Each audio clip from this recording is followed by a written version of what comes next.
West Indies Cricket, Caribbean Cricket Podcast. West Indies Cricket, Caribbean Cricket Podcast.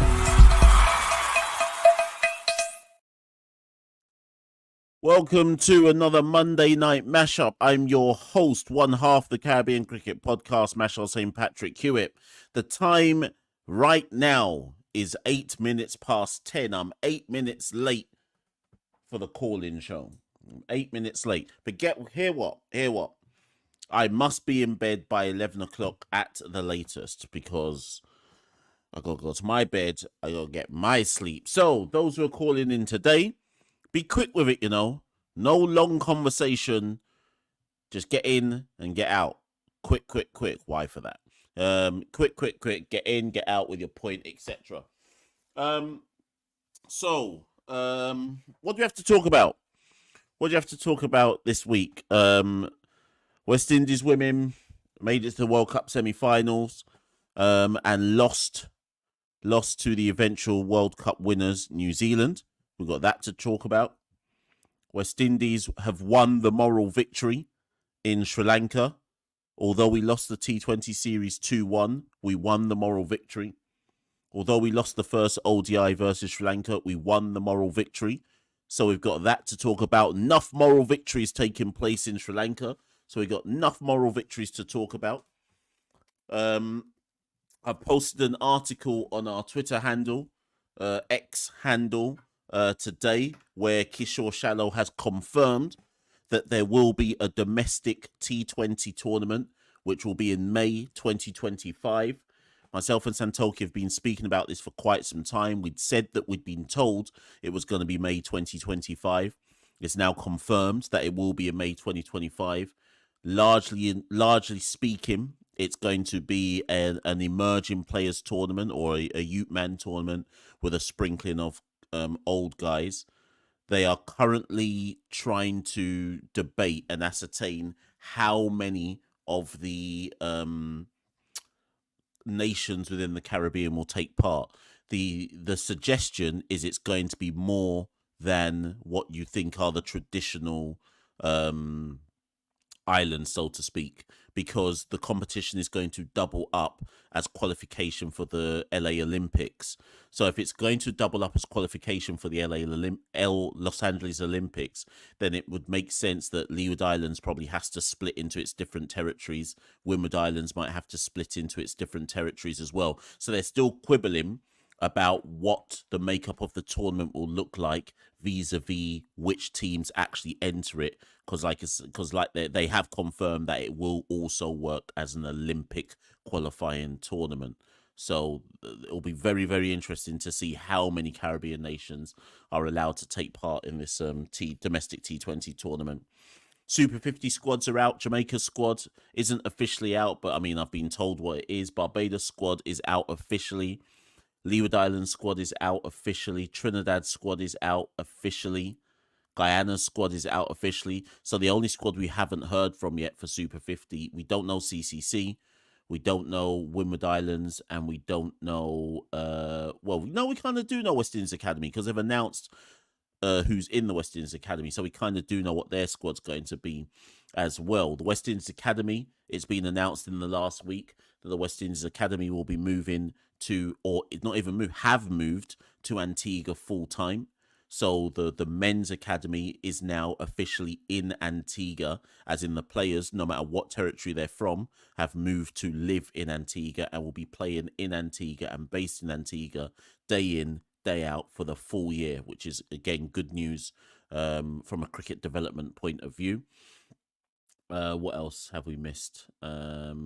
I think that's it. There's probably still some other stuff that I haven't mentioned, which is current news in West Indies cricket. There's quite a lot of stuff, to be talking about and chewing the fat on. If you're new to the Caribbean Cricket Podcast, like the video, share, subscribe. If you're watching this on the replay, like, share, subscribe, click the notification bell, etc., etc.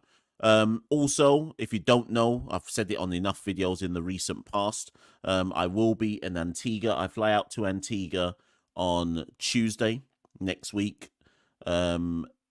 It hasn't been officially confirmed, But I believe that I'll be doing some commentary, certainly on the first ODI, and more than likely possibly the second one as well. So listen out for that. I think I'm going to be working with Talk Sport, doing some commentary for them, with them, doing some of their videos and stuff in Antigua. Certainly, I'm going to be doing some CCP stuff.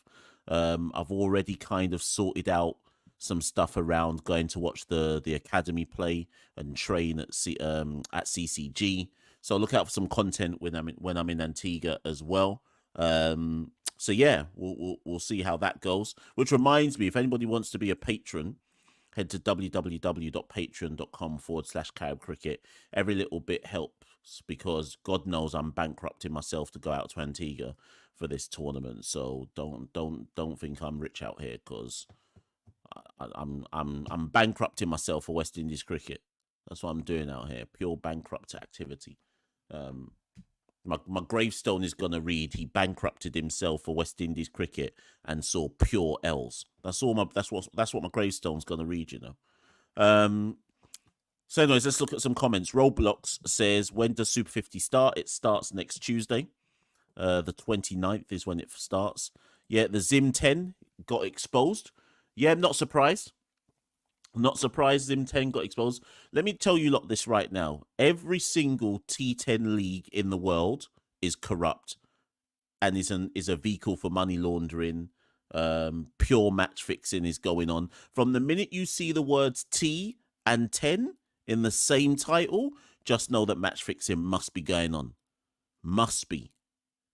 The only T10 that I know that wasn't match fixing was in Terminator. But I know that in cricket, it's pure match fixing. Pure match fixing is going on in those T10 tournaments. And here's the thing. Here's something I want you lot to start doing. I'm not going to call no names. I'm just going to say something, and you lot go do the digging yourselves, right? There are certain tournaments, T10 tournaments around the world, and the premise here is around the world, where certain players turn up all the time. I wonder why. I'm just saying. I'm not even a detective, and I can join the dots together. I wonder what's going on, yo. You lot might as well release a drill song and snitch on yourselves. Anyways, I was about to rap some lyrics there. You lot need to like put the bally on. You know, like Skeng, like snitch on yourselves and do a protocol type song. Like just put the bally on and tell us what you lot have been doing in these T10 tournaments, because pure corruption's running in them things anyway. So I don't know why we're trying to pretend it's not like that. What else do we have to talk about? Let's see some other comments. Roger says, where's the press release about the domestic 2020? It was in the Trinidad and Tobago Express. It's on Twitter. Let me put the link to it. 1 second. I posted the article earlier on. 1 sec. Let me just find the link for you, ma'am. 1 second. I'll put it in the chat. There you go. I've just put it in the chat, so you can click on that to read it. Sammy won the spiritual battle. Yeah, we've won the spiritual and the moral battle in Sri Lanka. Sri Lanka ain't won any games because we've won the moral battle. Peter says, what am I hoping to see from this ODI series? I'd like to see Jewel get a game. I'd like to see Shamar Springer get a game. I'd like to see Evan Lewis open. I'd like to see Shamar. Basically, everyone who was on the bench in the first match, I need to see them play at some stage in this ODI series. What else? What other comments have we got?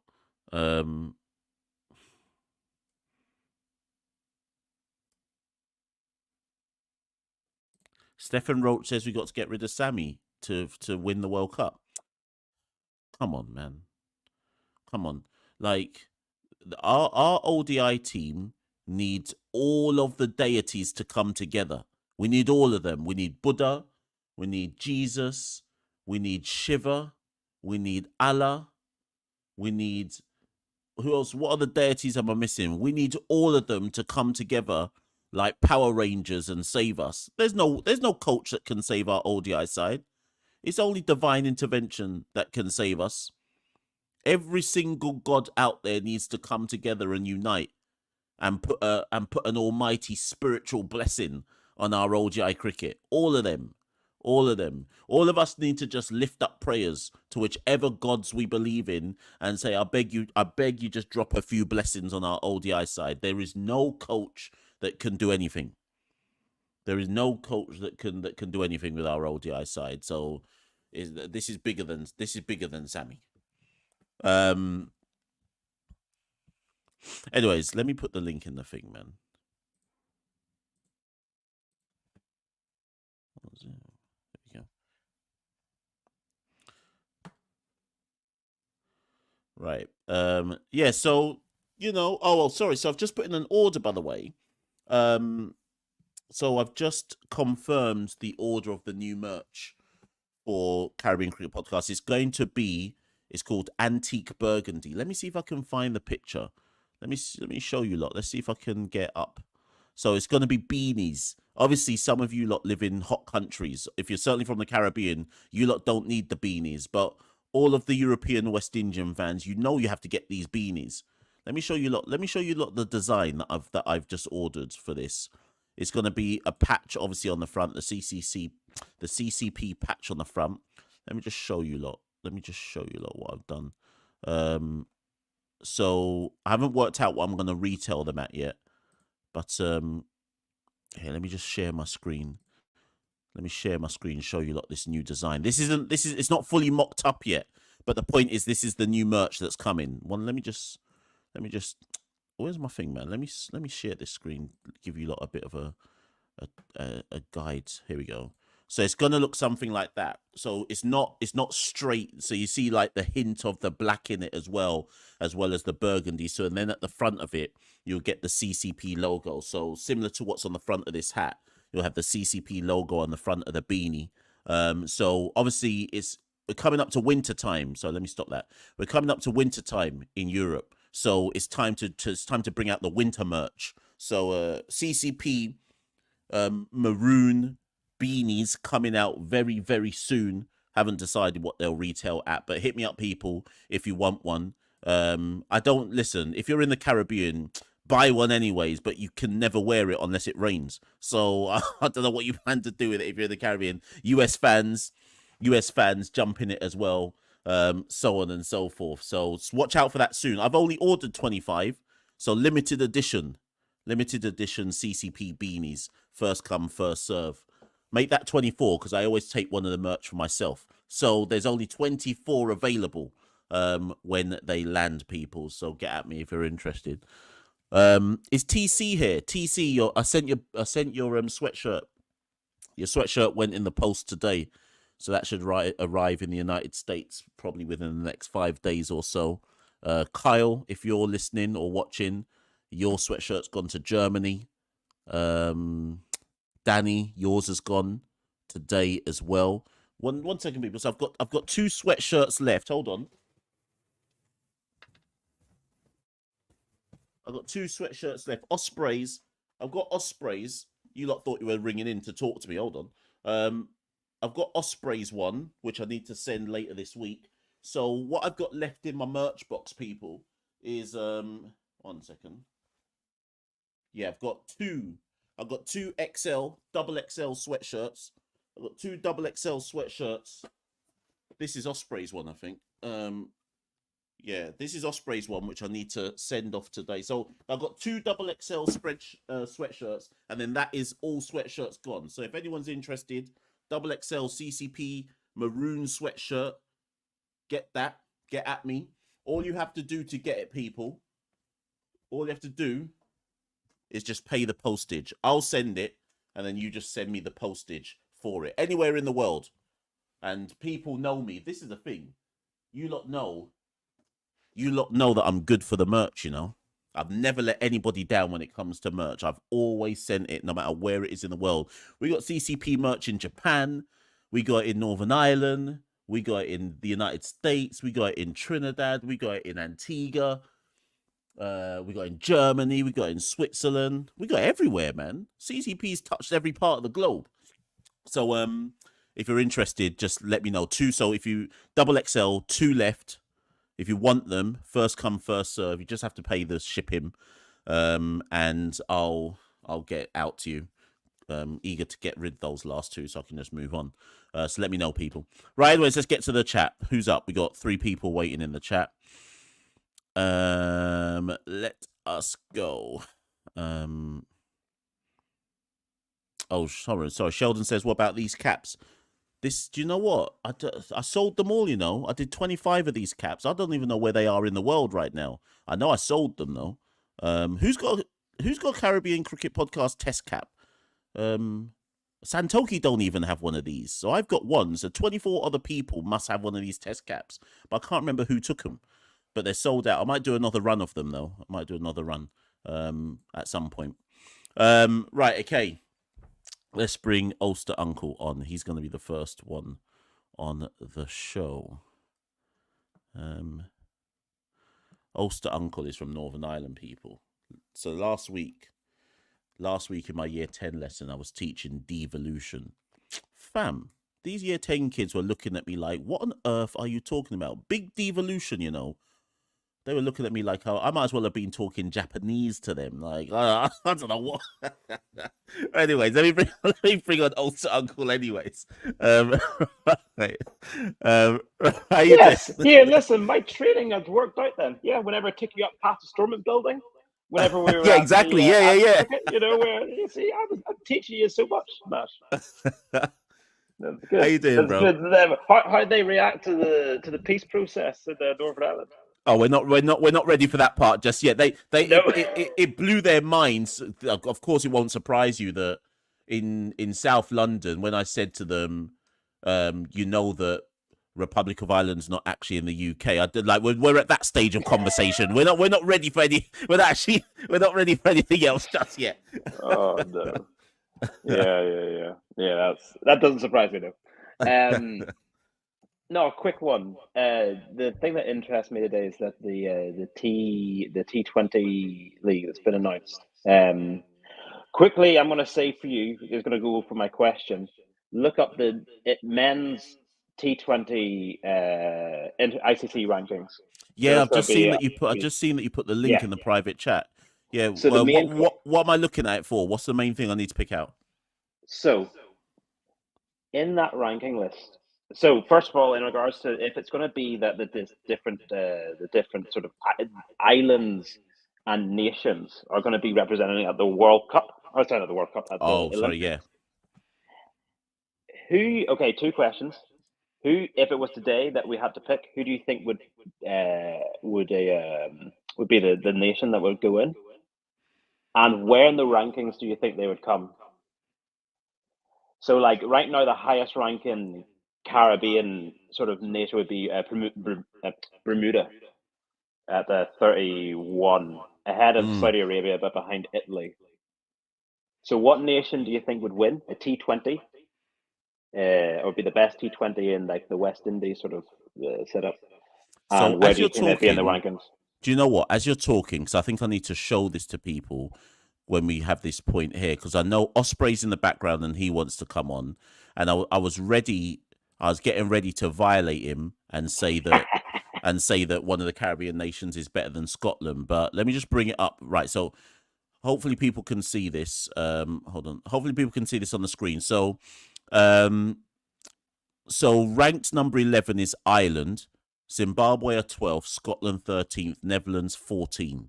So I think the first question we have to ask ourselves is any individual Caribbean nation better than those 4 teams when it comes to T20? I think that's the metric we have to decide here. I'm willing to believe that we are better than Oman. I'm going to say we, I mean any Caribbean nation. So we're looking at Nepal in 18th, up to Ireland in 11th. If we take that, let me stop. If we take that as our kind of bracket here, I'm not convinced whoever wins that domestic T20 and goes to the Olympics next year or wins it next year, I am not convinced that they can legitimately say they're better than Ireland, Zimbabwe, Scotland or Netherlands at T20 cricket. I think the best team must surely be Trinidad. Has to be Trinidad. Yeah. I think Trinidad, bear in mind that Pollard would probably still play. We're talking about Olympics here.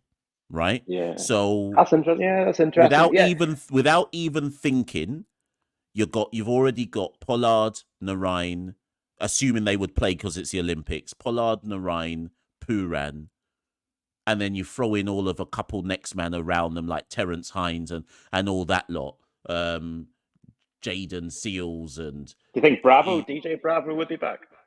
he'd probably try it. Yeah, Akil why not? has saying there's already 5 Trinis that I can think of that already gives them an advantage over the other teams, right? I think it'd probably come down to Barbados, Guyana, Trinidad. You'd have to think it'd be one Evan Lewis. I've got about Evan Lewis. It'd Oh probably yeah. come down to one of those 3. To that you'd say would stand out as the dominant Caribbean team. And because T20 is just kind of written into Trinidad's DNA. And a good point from Osprey. Scotland couldn't play in it any. Sorry, not that point. Scotland couldn't play in it anyways because they're part of Team GB. So take Scotland out of the true. equation. I forgot about that. To be fair, Yeah. I'm gonna say Trinidad could turn around and say that they're somewhere between Ireland in 11th and Netherlands in 14th, and say that they'd expect to win and compete against those teams, and possibly. I don't know about Afghanistan and Sri Lanka and them lot. They're too established. They could probably beat Bangladesh though. Yeah. You know what? If it was Trinidad, they're a type of team. The way that they're set up, they could actually. I actually think they could challenge Sri Lanka or someone higher up, but on an off, like not if it was like a 5 match series, they wouldn't win. But on a one-off game, like if like Russell and Evan, or what you just need one of like Russell, Evan, Lewis, Pollard to go nuts, and there might be a game. But it'd be interesting. Well, Dre would have to play for Jamaica, but Dre Russ, no, yeah. yeah. But don't worry, they've got enough players anyways, even without Dre Russ. So I'm sure people cuss and say, nah, it's not Trinidad, but I think pound for pound, you'd say it would be Trinidad. Just because even Puran on his own, of course Guyanese people say, what about Hetmeyer? But Puran on his own is recognized as an international world beater. So you have to factor that in first and foremost, just in and of itself. So so it's an interesting question. And it's interesting, though. To be fair, actually, a similar idea. So Namibia, am I right in saying, like, I can't think of too many good Namibian players bar what's the guy called? Visa? Is he Namibian? Am I getting that right? There's another guy called Gerald something. Is it Erasmus? I feel like there's an Erasmus in that Namibia team. But I'm like, if you were to think about that team, where it maybe I probably am disrespecting Namibia a lot, but like not being able to figure out any more players. But like they're basically there because of those guys, and like Nicholas Puran's way better than both of them, and then you could say Akila Sain's better than them, and lots of other people. So like if using that metric, I think they could do something. Which would be interesting to see. Yeah, for sure. Other thing, the other thing about that T20 tournament as well, how well attended? Let's say it was just the sort of the 4 big nations, and then the 4 like the leewards and the windwards were separated into their 4 like main nations. Do you think it would actually be a well attended thing? Because it would be quite interesting to see, like Trinidad. This is assuming there'd be home and away matches, which wouldn't probably be in one place. But if it was home and away matches, like it'd be kind of cool to see, like Trinidad go to a Dominica to face Dominica in just like a T20 match. And then, to my question, do you think that would be a well attended thing or a well watched thing? Or I think that if the windwards and the leewards were split up into their 4 territories, I think you would get an amazing crowd in Grenada. I think you'd get a good crowd in Dominica. I think you'd get a good one in Vinci. St. Lucia and Antigua, obviously, already in CPL. I think I would have to assume that whatever permutations they're working around for this domestic T20, I would have to assume that they're going to just host it in one country. And if they're going to host it in one country, it's going to be Trinidad, because Trinidad's the only territory in the region that can have about 3 different games going on at any point in time. Mm-hmm. And because I find it, maybe they'd say Trinidad and Guyana because they're so close to one another that you might at least split it over maybe 2 venues, 2 different groups in 2 different countries, etc. I don't know, but I can't see No, Cricket West I Indies. assume there's going to be no. I assume there'll Yeah. be no homo, but it's a nice thing to think about. Of like that would be quite a cool thing. I imagine people in the region if there were, and it would be even cooler if there was like if it expanded out to like the even smaller niche, like if like St. Martin or something So had do you like know? a Do you know team what they going out to might St. do? Martin. Do you know what they might do though, which might make a bit of sense? Say they can't justify holding a bigger regional tournament. They may say that the Windwards and Leewards have to play off against each other first.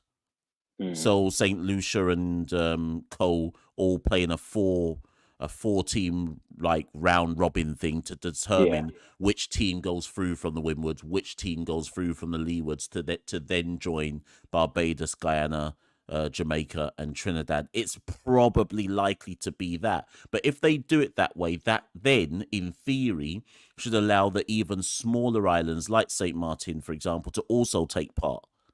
Yeah. If you see where I'm coming. That's what they, as a way round it, that's what they should probably do. But who knows how they're going to try and organise this. One thing is for certain is they can't have a Leewards team and a Windwards team in the tournament and claim it's for the Olympics because that wouldn't make any sense whatsoever.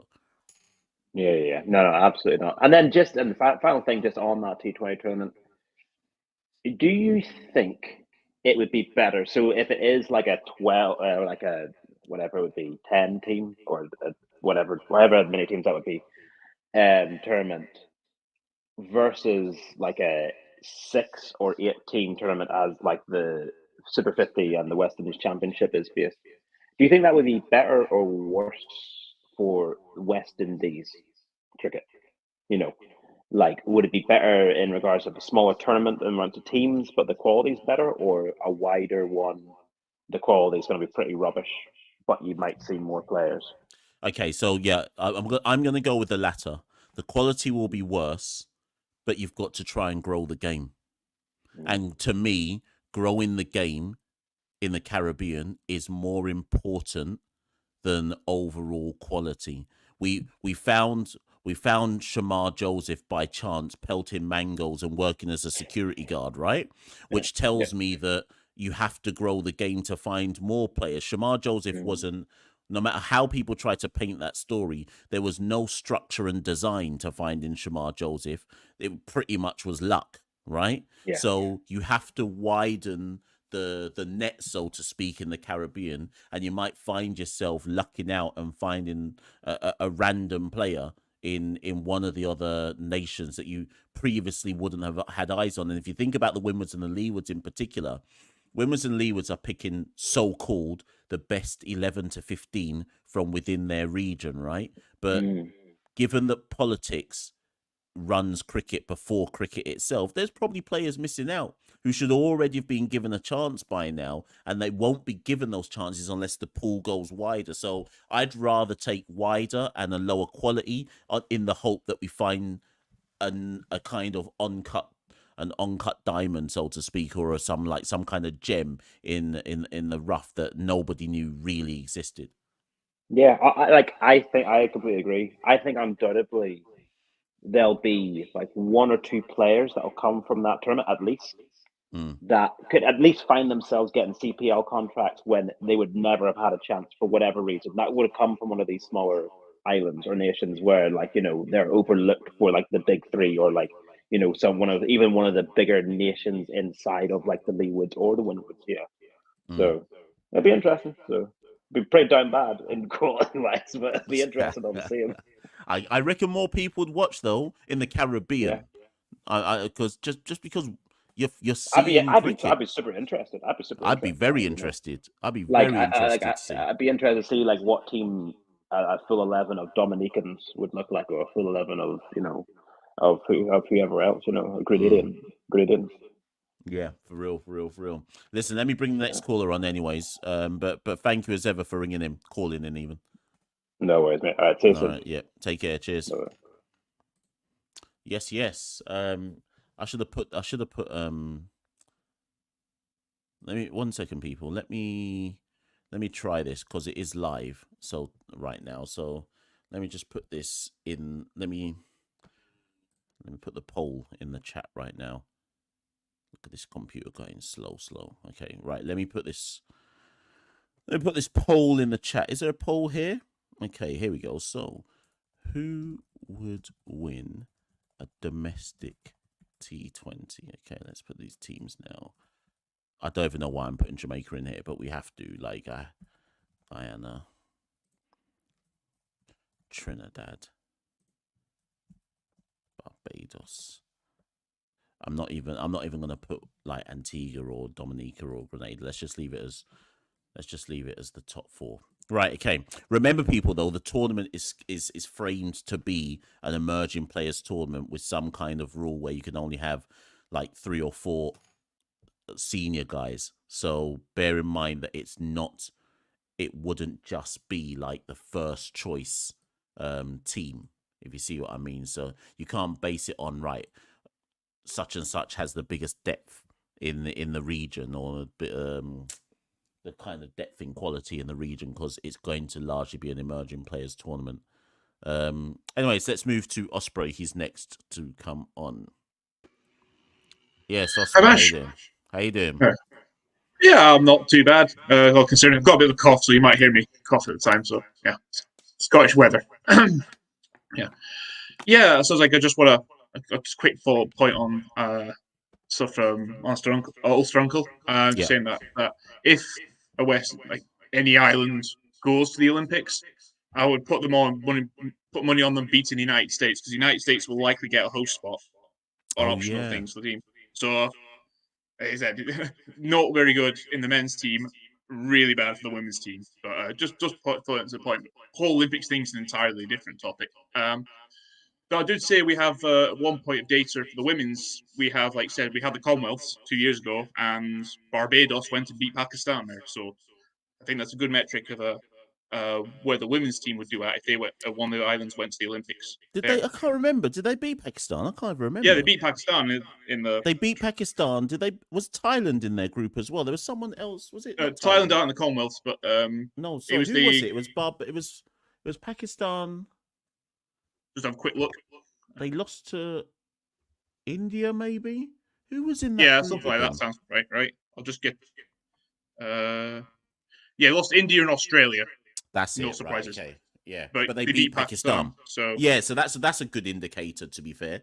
Granted, of course, Barbados have Deandra and Haley, but still, it's given that Pakistan are Pakistan and Barbados is Barbados, that's still an impressive victory. Yeah, so there's a clear top 6 in the Women's World Cup.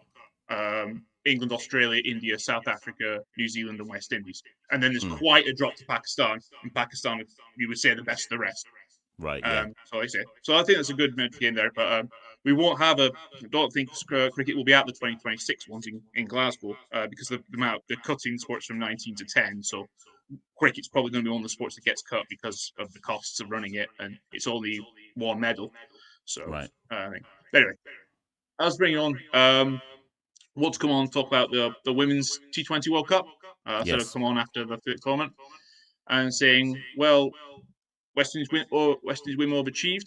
I think they did very well. I thought that the New Zealand game in the semi-final, despite the loss, I thought it was the best T20 game I'd seen all year, men's and women's, franchise line, because that was 2 teams giving it absolutely everything to try and win a game.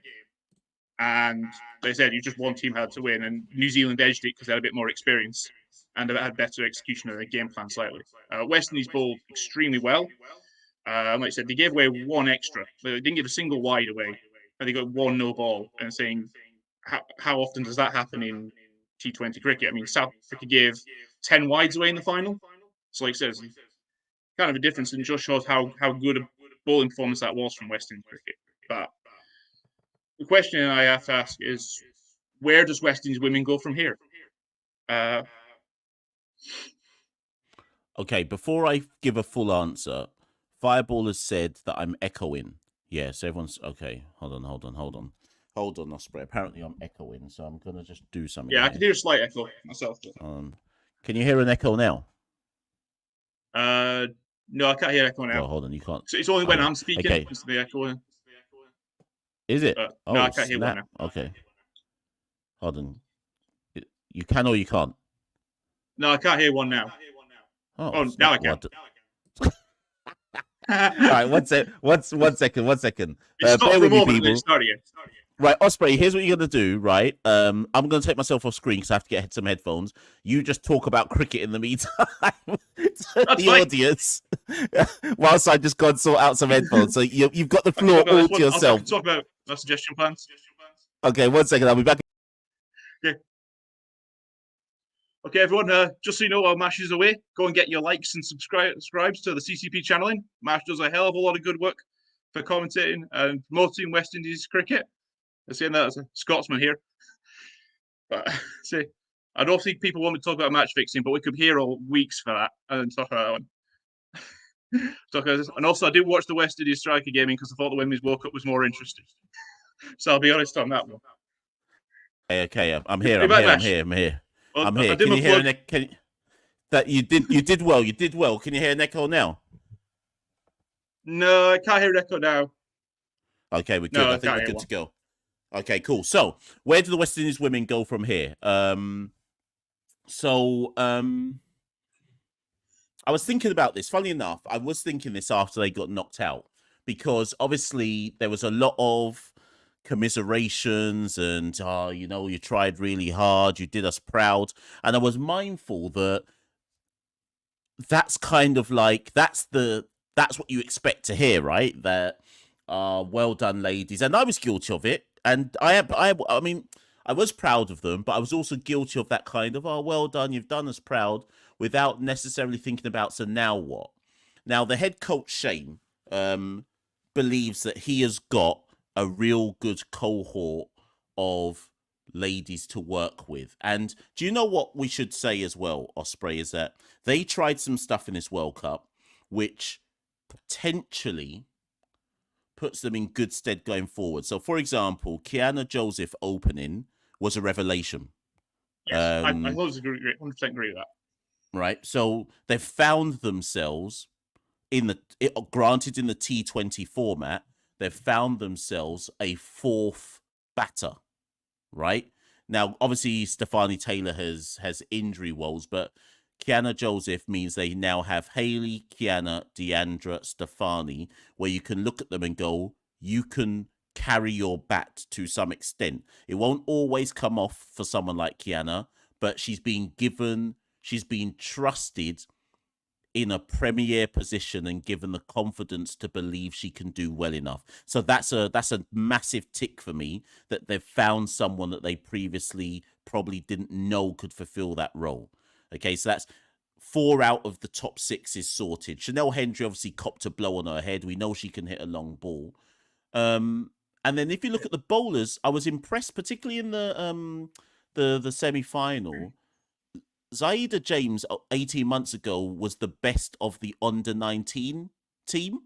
I agree with that. That played in the under-19 World Cup, and I saw she can throw a bat as well, right? I saw bowl, and I saw elements of her game in this World Cup where I was like, you're starting to mature, you're starting to take that step from being above your peers at the under-19 level to now showing the bits and pieces that you can belong at the senior level. So I think that's a tick there as well. Aaliyah Elaine showed me that I'm not saying she's the answer as a pace bowler, but she showed me that she's got some gumption and a level of control that again suggests that they can work with her to be one of the... So rather than us always having Cannell and Henry as our pacers, Aaliyah Elaine is showing that maybe she can be trusted in that role. So I don't want to tempt fate here, and I don't want to kind of look like I'm being hyperbolic, but I think they leave that tournament saying to themselves, we've got a squad here. It's no longer...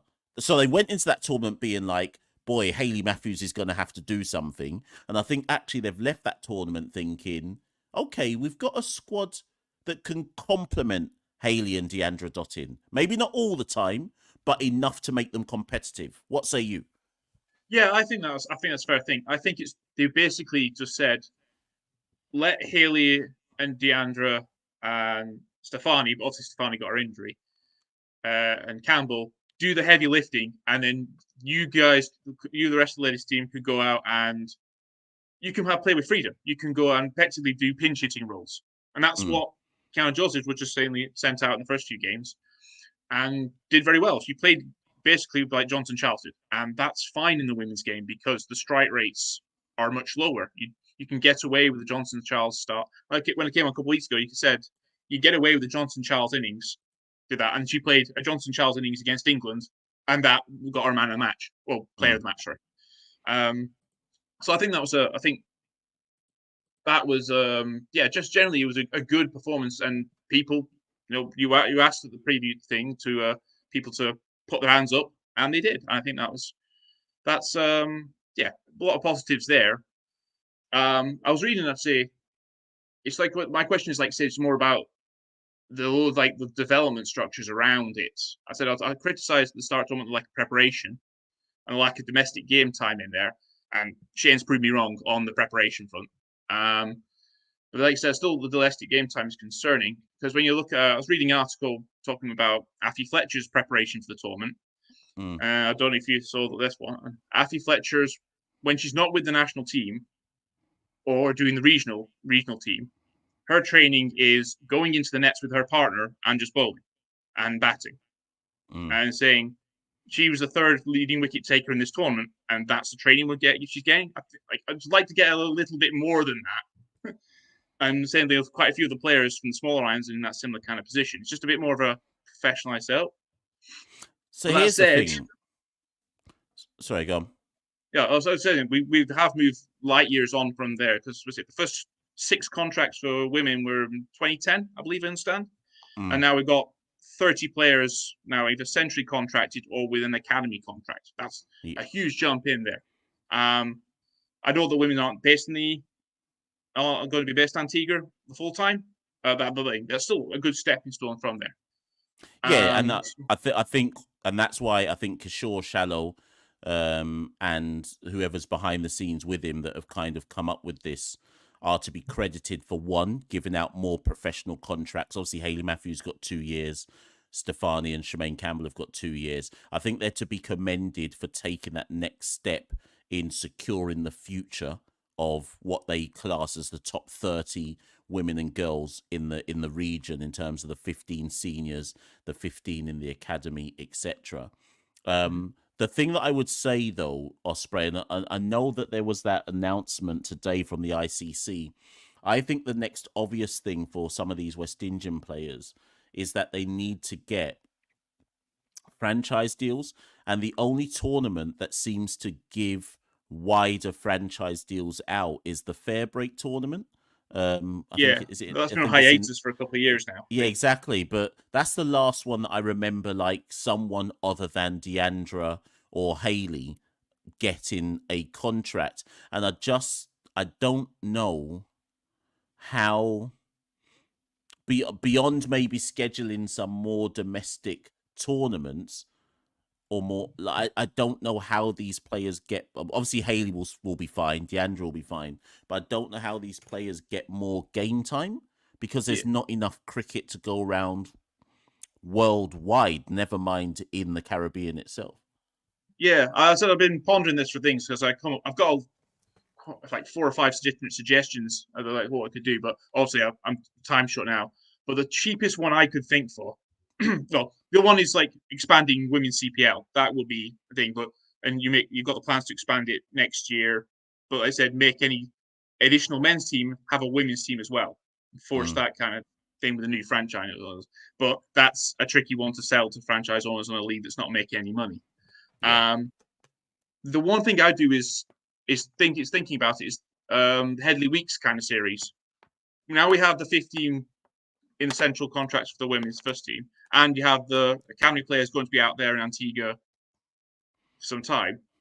Have a best v best matches where you have a 3-match series between you mix the teams up, mix the first team and the academy team together into two teams and have a 3-match 50-over series per year and a 3-match 20-over series a year.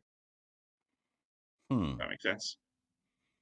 So essentially the best players in the region. Yeah, best of best. And I said that one. If you want to be a bit more ballsy about it, you could probably say invite the team that wins the one-day West Indies Women's Super 50 and the team that wins the T20 Blaze, and invite them to make it a 3-team series and spread the players out. I mean, there's no solutions here that will be cheap. I think that will be the cheapest one. The players are going to be in Antigua quite a bit anyway. You've got the Coolidge to play as a ground you can use, and you can set the wickets up, the pitches up how you would most like it, and you've got best v best. But that said, it's still pretty expensive to run, but at least it'll give the players those extra 6 to 8 games a calendar year that can aid their development. So I'm gonna bring Kev, because Kev lives in New Zealand. Obviously, the Ferns just won the World Cup. I doubt anybody, I'm not even sure Kiwi fans thought that New Zealand would win the World Cup. I doubt anybody would have thought that of Australia, England, and India, that only one of them would have reached the World Cup semi-finals in the first place. But Kev has put here that the women's game, so he says, I'm going to put different comments he's got here. Only 3 New Zealand players really get T20 deals, so you need to go beyond T20 franchise opportunities. Success brings exposure. Exposure brings inspiration. Inspiration brings girls to the game. Increases playing base. Brings better quality if you have the structure. Now, I don't know. What I'd love to know is, did New Zealand win that World Cup out of design, as in their structure has supported that team to help them go on to a global competition and win it? Or are there elements of their domestic game that is even further behind the Aussies and England and perhaps India as well, that actually their win is just as much a shock as if it would have been if West Indies would have won? That's the only thing I'm kind of intrigued about here. Or is the Kiwi structure something that West Indies needs to aspire to? I don't know. I'm just asking the question. Well, Kevin will probably give you more details to that, but I do know quite a bit about New Zealand. So I do study them, the women's and the men's, just because it's more a comparable population between New Zealand and West Indies. Not exactly, New Zealand got a bit better resources, but what I would say is that in 2017, I believe, that's 2016, after New Zealand doubled the number of games they had domestically. They used to play the same as the West Indies, where they play 6 teams play each other once in T20 and 50-over cricket. And they doubled that, so they play each other twice. And then they have a playoff for a final in both formats. So that means they get at least 20 domestic games a year. South Africa get 20 domestic games a year. India, Australia, and England play a lot more. So let's say, but West Indies play, it's 10, plus you get the 4 for if you do the women's CPL. So that's only 14 per year. So there's a 6-game difference in experience gap. I think New Zealand had a lot of players that have been around since before they started professionalising. Susie Bates is around, she's late 30s now. She's been around since the 2009 World Cup. And same with Divine. I think she's been around for a long time. So they have a lot of experienced players in there. I think what made New Zealand very successful is their tactics they use, where they would go out bat first and then set a total and put the squeeze on with the bowling, and you score by pressure to crack teams. It's what they did against South Africa. It's what they did against India. They did it against West Indies, but it took them a lot of work. They weren't because Deandra stayed around till the end, and she had that 23 off and over. New Zealand had the fear until she was out, because they knew just one big Deandra over could have took the game. It wouldn't have done. The only game New Zealand lost is because when they were made to chase by Australia. So they were taken out of their strength and then put against the strongest team in the tournament. So they said that's where they cracked. But when they lost the toss and chased in Sri Lanka, but Sri Lanka aren't in the same level. But when they played the teams of more equivalent standard on their own terms, that's when they had success, and when they were most effective. Because South Africa and West Indies and England, like the logic of philosophy in T20 cricket is you chase. And New Zealand just went, okay, we're going to bat because everyone wants to chase, so we focus on building batting. It's something I want to see in the men's West Indies men's team do a lot more. So I think that helps them a lot, and I think there's a bit more of the help the domestic setup. But there are a lot of issues in there because netball is an attractive sport. They've got women's rugby over there. They've got women's soccer. They've got other things that are taken from the talent pool. They still have a very much problems keeping players. There isn't much depth in New Zealand cricket out with the main squad at the moment, and a few of those players like Susie Bates will be coming up. Like the West Indies, they've got players who are in the mid to late 30s who are thinking retirement and where the next player is going to come from. So it could be next to her. We don't know. I think Kevin will probably be more informed than you than that. All I will say then, before I move to the next and potentially the last caller for the night, which is Josh, but I do just want to state though, and not to be kind of negative to end it, but I must make the point. We have to factor in that this was T20. And when we then go to 50 over cricket, I think the gap gets wider. I think it's harder to cause a shock. Like in a 50 over World Cup, I'm not as convinced that you get rid of England and India in the group stages and only leaving Australia by the semi-finals. I think the gap gets a bit wider in 50 over cricket. So as much as I've said to you, I think West Indies have left this tournament with some things that they would say are upticks, and I'm not certain that applies to 50 over cricket just yet. So I do just want to put that caveat there. Because I don't want people to come out of this 2020 World Cup going, right, West Indies got to the semi-final. We should kick on now when it gets to the ODI World Cup, because I don't think it correlates and translates as straightforward as that. Oh yeah, well, West Indies still haven't qualified for the Women's World Cup yet, and at the moment they're going into the qualifiers. They've got, because they're playing, the women's play a Super League standard as they do there, and West Indies still have 2 series left. One of them is a home series. We haven't actually got scheduled yet. One of them is a home series against Bangladesh, which I think will sweep quite comfortably. I mean, they're way better than Bangladesh are, even 20 and 50 over cricket. So that is, but they need to get, beyond that, they need to get 1 win from 3 against India in India. I don't think, not sure about that one. The other side of that coin is that India have made a mess of their scheduling, and India have got to play 4 series now back to back, in between playing the Big Bash and playing the Women's IPL, and they've got to do all that before March. So they've got Ireland coming over for 6 games in January to play their series. They've got New Zealand in New Zealand. They've got Australia in Australia, and then they've got to try and fit this West Indies match in somehow. So they might get a game in, because I don't know what the game management is for the Indian team. It's just, like I said, BCCI don't really care about the women's team at all. But like I said, that's the thing. If they can get qualified to the 50 over World Cup, then we can start having a different have that conversation of where West Indies are at. But at the moment, they've still got to qualify, and if not, they're in a qualifying tournament with Scotland and co, which they probably will get onto the main tournament, but they still got to go through qualifier. And what was it? Yeah, I think it's a question of like 50 overs that have to play some 50 over games, and then we see where they're at. Because when everyone in the summer, everyone was focusing on this T20 World Cup. So the Sri Lanka series wasn't really an accurate reflection of where they are against 50 over cricket. So. Cool. Listen, Osprey, thank you so much for coming on. I'm going to end the night with the last caller, but thank you as ever for dropping some gems. Hey, Norris. Good to see the hoodie, the sweatshirt as well. It's before he gets sent. It's coming. It's coming. Take care, Ash. Yeah. Okay, last caller for tonight will be Josh, and then we're gonna wrap the show. I'm gonna wrap the show there, people. Coming up to the hour mark.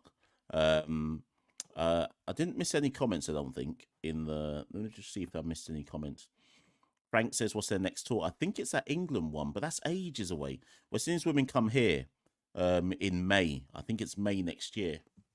They come here to play some cricket. But surely they must be doing something before May. So I'll have to go away and have a look. Afi played well as a senior. Afi's 37 years old. So I don't know how much longer Afi's going to go on, to be fair. before she calls it a day. Chadine Nation, yeah, she always seems to not show up on the actual main stage. I think Chadine is 38, so I'd assume that she's gonna step away from it all as well in the very near future.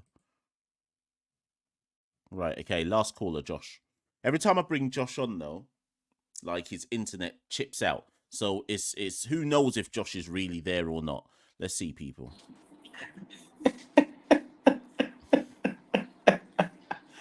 Mash.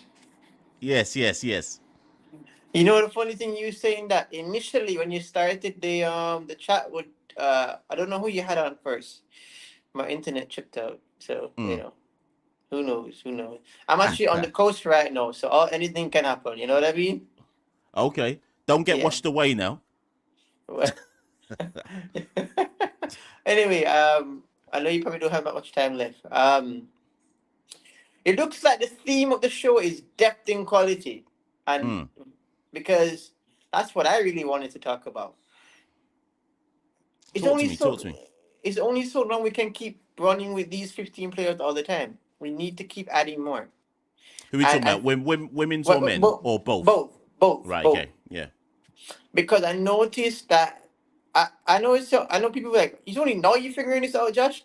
I realized we only always travel with 15 men or 15 players, right? Generally, sometimes even 13, right? But yeah, we use that same set throughout the calendar year. It's only so long before the whole team gets fully fatigued, especially considering the amount of cricket that goes on. You understand what I'm saying? Yeah.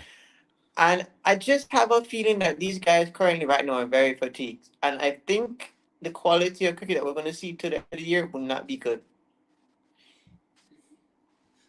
But then... And it's chipped out. Great. What's chipped out? Mash! No, you're still here, man. Hello? Yeah, I can hear you. You there? Hello? Josh, are you there? Yes or no? Fam? See, when Josh touches this show, anything can happen, you know. He dropped the point and then just said, you know what, internet's chipped out, I'm gone. So whilst I wait for Josh to come back, let me just talk on that point that he made about depth. I think Josh has got a point, though. And this is why I was critical about... Who did we play at South Africa? This is why I was critical about what the squad we picked at home versus South Africa after the World Cup. And I was making that point that we missed an opportunity to experiment. So I think, like, we're going to be at the next T20 World Cup. So I can only talk about T20s. Obviously, right now we're playing ODIs versus Sri Lanka. But like T20s, for example, we're going to be at the next World Cup. We've already qualified. So there is absolutely no harm in just experimenting and trying to expand the depth of your talent pool to see who can fit in for this guy and that guy and so on and so forth. Look what happened in the ones versus Sri Lanka just now. They carried Terence Hines, and he didn't even play a game. Now, what's that about? Okay, yeah, Sammy was talking about moral victory, this, that. But why carry players? Shamar Springer, yeah, here's a point from Fireball. Why didn't Sammy give Alec and Hines minutes? Why did Springer didn't bowl 8 overs? I can't remember how many overs Springer bowled across the matches. Was it like... Did he bowl like 6 overs only or something? And he didn't bat higher than 8th. We're going to be at the World Cup. So what? And this is my point, right? Here's my thing. If somebody caught a serious injury, God forbid, but let's say, I don't know, Multi caught a serious injury or Akil caught a serious injury, we already know their first choice, so you don't have to play them all the time. We know that, let me pick someone else. We know that, boy, who else is first choice? We know that Dre is first choice. So try someone else. Why carry Hines all that way to play nothing? So what did you learn then? Like, whether people wanted Terence Hines there or not is irrelevant to me. What did you learn? So he travelled all the way to Sri Lanka so you could watch him in the nets, for him to travel all the way back to Trinidad and Tobago. For what? For what? Like, England's up next. Everybody will come back for England. So Puran will come back, Hetmeyer will come back, Akil will come back, because it's England, right? And we'll play our full first choice team because it's England. These times, what I want everyone to do who's still in the chat, there's over 100 of you, is name our next 11 in T20 cricket after our first 11, right? Or name the two 11s. Every team in world cricket should have a depth chart, which essentially says, right, if this guy's injured, this is who we probably turn to next for this specific role.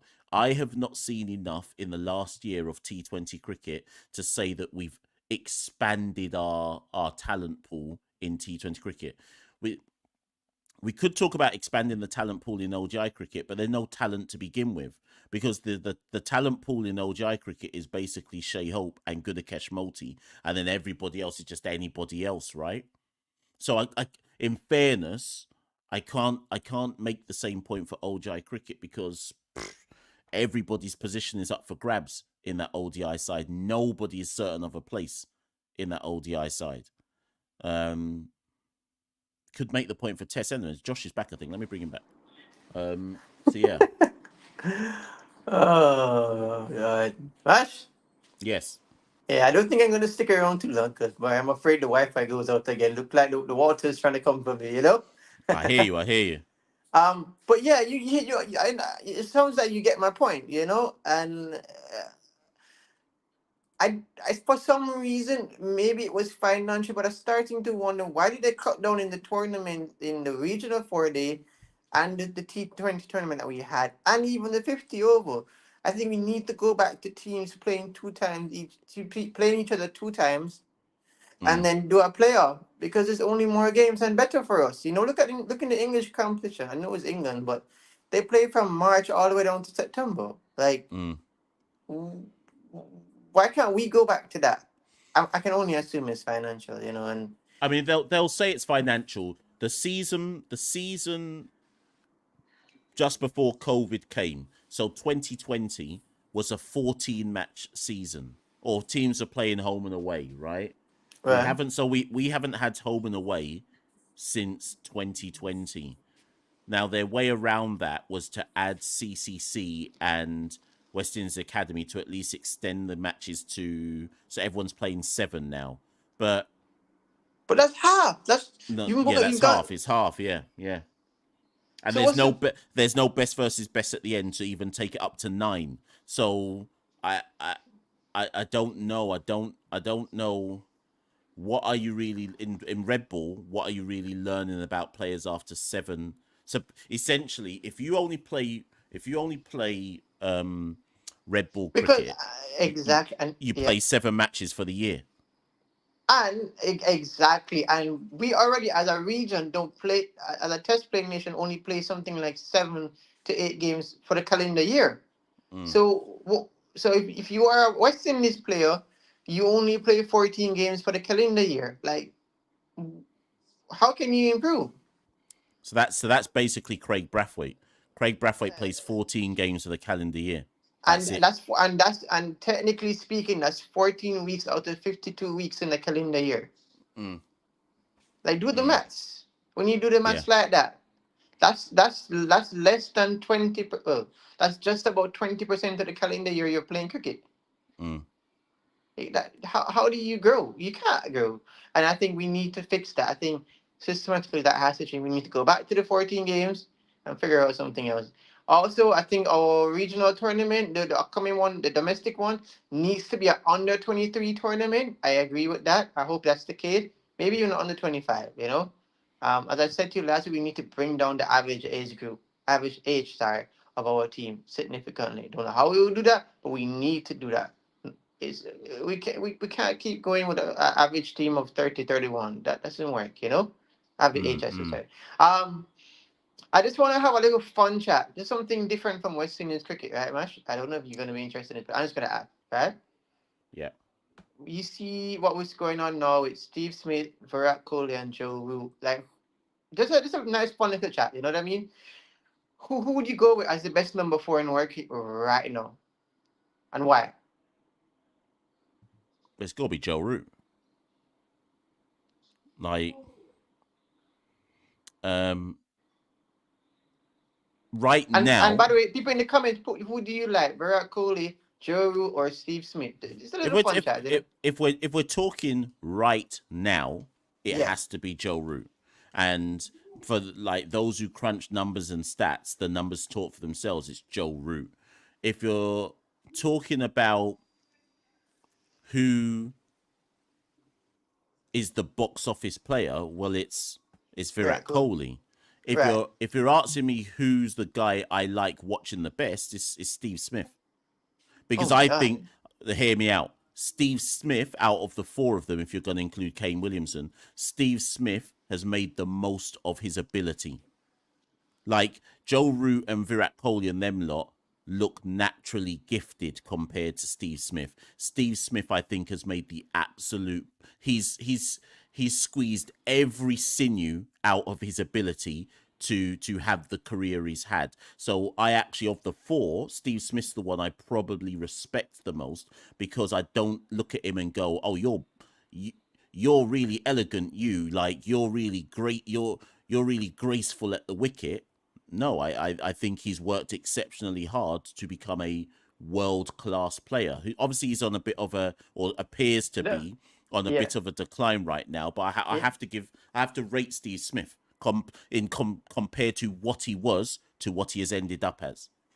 I was going to do it. Can Craig back to get up there?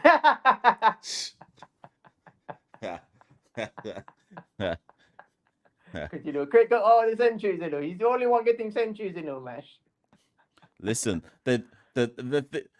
I was going to try and find some West Indies equivalent for that conversation, but there's just no conversation. It would have been Puran if he wanted to play Test. Yes, exactly. If Puran had desires to dominate world cricket across formats, then he would be the guy we'd be talking about.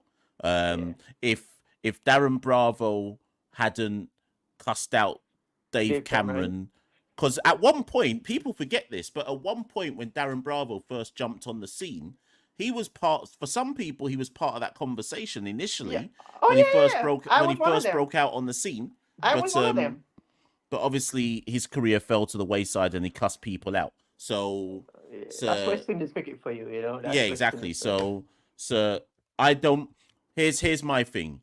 West Indies, in the rest of my lifetime, and everybody who's in this live chat right now, West Indies will never, whoever's the youngest person watching this show right now, so let's say there's somebody watching this who's 22 or 21, I'm letting you know now, you'll never see anybody in Test cricket for the rest of your life playing for the West Indies who averages more than 31 at number 4 for the rest of your life. Oh God, Mash! You really have to bring down this.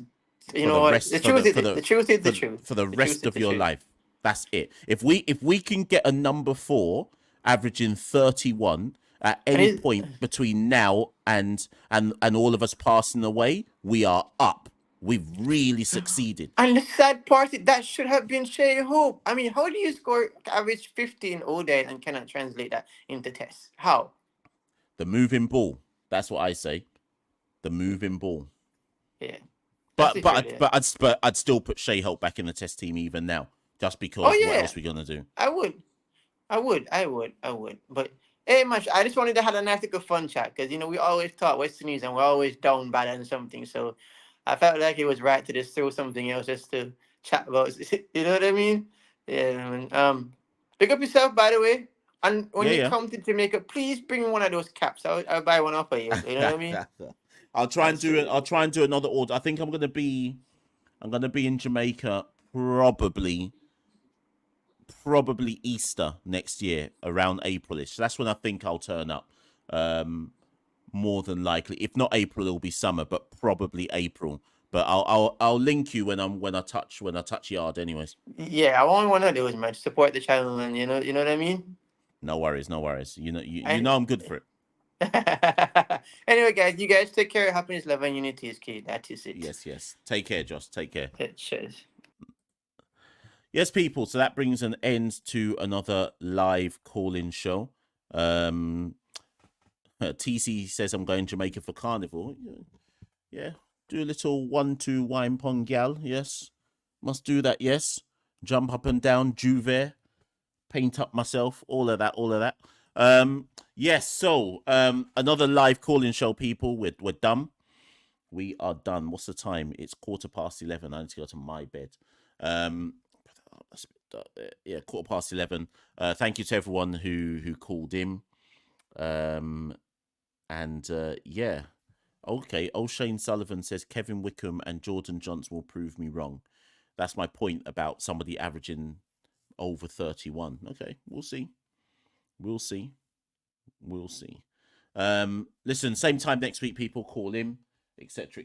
You know what to do. Like the video on the way out, share, subscribe, etc. In terms of what's going on later this week, let me just jump to my uncle diary. So we have on Wednesday, Sri Lanka versus West Indies in the second ODI. On Saturday, Sri Lanka versus West Indies in the third ODI.